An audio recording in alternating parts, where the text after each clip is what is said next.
Just in tonight, the controversial interim U.S. attorney for D.C.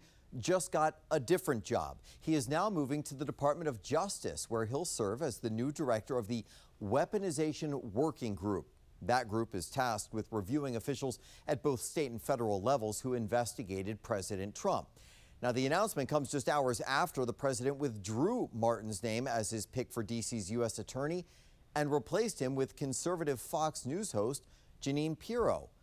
7 News' Josh Chapin pressed Martin on what he says has to happen in the district.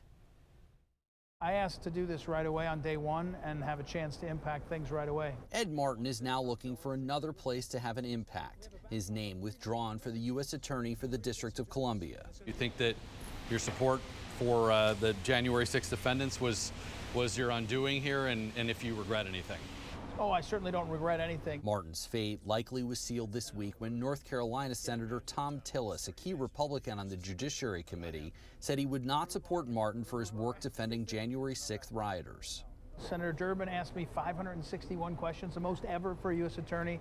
There were lots of issues that came up, some of them about January 6th, some of them about, I did a radio show for years and years and years and sometimes spoke about senators. So all those things come into the play. The Senate gets to have a say on these nominees, and they had their thoughts, and so here we are. We walked with Martin outside his office, and I also asked him about the 2 months he's spent in the position. I think we've tried to make a lot of strides on the violence and the guns, so we've had a real success at that, and we've got a lot of initiatives going on. I think on juveniles is a challenge we're all facing. I think that's really the challenge for this community, is how to get your arms around that. Do you think that you would have gotten this job if we were not in D.C.? The job of U.S. Attorney, in the way I did it, was showing up in the community a lot. I did more ride-alongs and community meetings, listening to cops, listening to victims groups to try to figure out what was going on. Just showing up makes a difference. Meantime, he will be out of this office here on D Street by the end of next week. In Northwest, I'm Josh Chapin, 7 News.